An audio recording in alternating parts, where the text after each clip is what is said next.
Welcome back mga kaaldab. Ito na naman po ang inyong lingkod, si Mr. Destiny. At magbibigay po tayo ng pinakamainit na update po ngayon sa social media mga kaaldab. Ito yung pinaka-latest na talagang pinagpepiestahan ng mga nangyayari nga po sa Valentine's Day kina Alden Richards at kay Maine Polkerson. Gaya po ng in-update natin na sa Stardust nga po si Alden Richards, pero limitado nga po yung galawan. Ito yung sinasabi ko sa inyo na kapag si Alden talagang kasama niya si Mengay, may mga bagay-bagay po talaga na mapapaisip kayo. May mga bagay-bagay nga po na kung titignan nyo naman po at susuriin, talagang 101%. Hindi po ba? Sa dami ng ebidensya at resibo mga kaaldab na nakukuha natin, sa dami po ng mga pahayag at ng komento, abay ako, kampante lang, di po ba? Sabi ko nga po sa inyo, dito po sa channel ni Mr. Destiny, kung ako lang po ang tatanungin nyo mga kaaldab, 101% tayo lagi. Di po ba? Although sinasabi ng iba, fake news daw po tayo, paasa channel, delulu channel, wala naman pong problema yon. Hindi naman po ako namimilit, di po ba?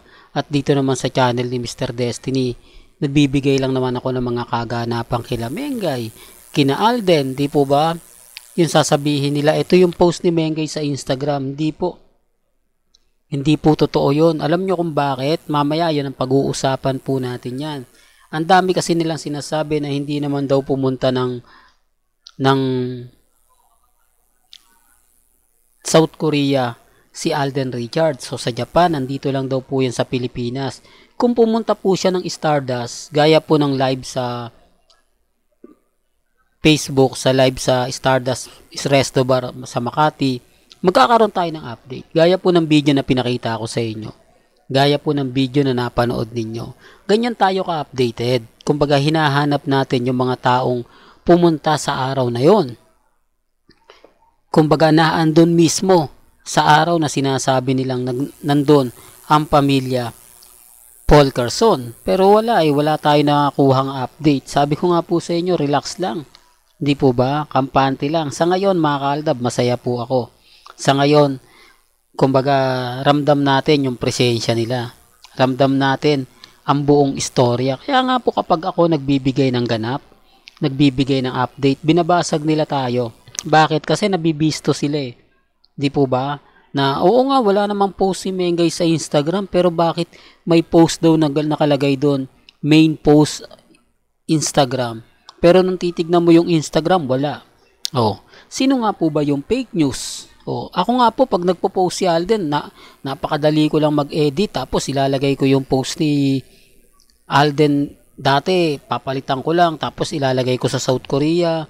Hindi po ba kasama si Mama Ten na nakabalot ng kukuha lang po ako ng 2019 at 2021 kasi nagpunta po sila ng Japan di po ba? At nagpunta rin sila ng South Korea.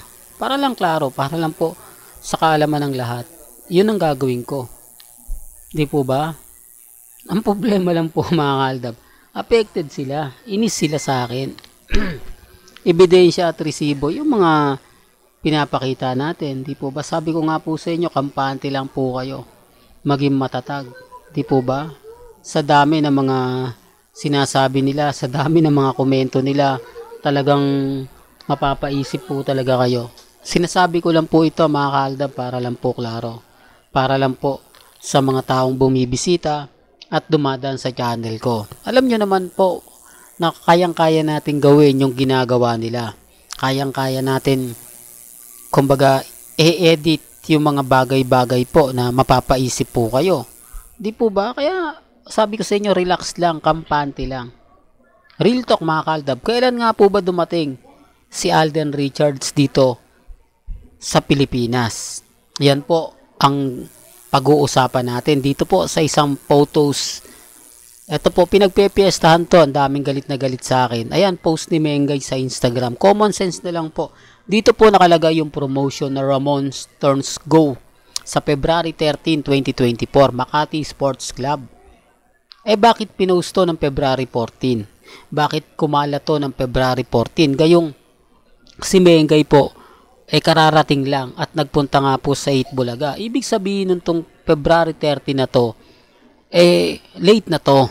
Kumbaga, huli na to dahil dumating si Mengay. Sakto di po ba? Yung araw din na yan. Pero, matik na yan dahil naandun nga po sila. Di po ba? Walang post dito ng eksaktong araw na February 13. Di po ba? Bakit na-post siya ng February 14 at kumalat itong mga photos na to mismong sa araw ng mga puso? Para lang klaro, para lang po mapaisip po sila. Di po ba? Hindi ko po sinasabing ganito ganyan. Kumbaga bibigyan ko po kayo ng mga idea. Kung ipopost yan ni Mengay, hindi na po ng February 14. February 13 ipopost niya yan. Di po ba? February 13, yung tamang post na yan. Pero February 14, di tapos na. O wala na rin pong manonood yan dahil tapos na. Kaya nga po ito napapaisip sila, sabi nila, naku napakahusay talaga magsalita ni Mr. Destiny, halatang dilulo, Mr. Paasa, kaya nakukuha niya yung simpatya ng mga Aldab Nation. Nakukuha niya yung simpatya ng mga nakikinig sa kanya kasi ang galing ganito ganyan. Di, tama naman po ako. Tama naman yung pinapaliwanag ko, hindi po ba? February 13 tapos ipopost mo ng February 14. Real talk mga kaaldab. Naglabasan to February 14, di po ba? Kahit tignan nyo yung Facebook page natin, puro ganito yung mga picture na pinadadala nila sa atin. Nag-update tayo ng February 14 para po sa Valentine's. Kaya lang syempre wala po ako sa posisyon para ipilit yan. Diba? Pero kahit papaano naman mapapaisip sila. Kahit papaano naman makikita nila na tama naman si Mr. Destiny. May punto si Mr. Destiny na kung titignan mo, susuriin mo, tama yung mga ina-update niya. Tama yung mga pinapaliwanag niya. Yan ang sinasabi ko mga kaaldab na madaling magsalita, madaling magkomento, pero mahirap po talagang magpaliwanag, lalo na po sa mga dumadaan at sa galit na galit sa channel natin. Sabi ko nga sa inyo, etong channel ni Mr. Destiny, 101% updated po tayo. Lahat po ng mga nababasa ninyo sa Instagram, sa Twitter, sa Facebook, lahat po yun. Huwag nyong basta-basta paniniwalaan. Maliban lang po pag in-update yan ni Mr. Destiny. Kasi bago ako mag-update, syempre titignan po muna natin ng kasulok-sulukan ng mga Alden fanatics. Itatanong natin yan, anong balita, nandyan na ba si Alden? Syempre sasabihin naman po nila sa atin, Mr. Destiny wala pa. Pero matik na yan dahil may mga update naman yung iba, makukuhaan din natin. Si Alden din naman po madamot, nakita nyo yung stewardess o yung flight attendant na nagpa-picture kay Alden, di po ba? Doon makikita mo kung gaano po kabait si Alden, kung gaano po siya kumbaga, yung tipong, ay wag mo akong pipicturean, ayoko, malalaman nila, wag mo akong bibidyohan, ganto ganyan, di po ba? Okay lang sa kanya, basta may mga point na mapapaisip ka rin. Kaya nga sabi ko sa inyo, ako, kampante ako, matatag sa mga bagay na ganyan. Hindi tayo nagpapa-apekto at never po tayo nagpapahuli. Kaya nga po hindi ako basta-basta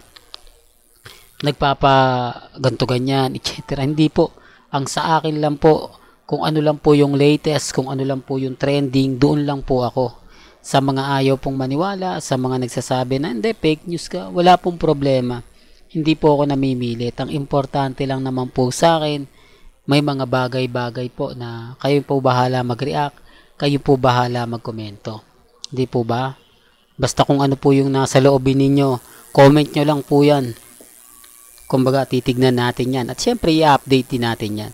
Hanggang dito na lang po ang ating latest updates. Kaya kung gusto nyo pa po ng pinaka-latest at sariwang update, abay tumutok lang po kayo dito po sa channel ni Mr. Destiny para updated po kayo sa mga latest at sa mga bagong video po na ilalabas po natin maya-maya lang. Kaya kung bago ka lang sa channel na to at isa kang true-blooded Aldab Nation na nagmamahal po kila Mengay at Tisoy, tama po ang channel na pinuntahan mo, kaya consider na po kitang bagong subscriber. At huwag mong kalimutang i-share ang mga video po natin sa mga mami, sa mga titas, at sa mga senyor. Hanggang sa muli, salamat po sa panonood at pakikinig.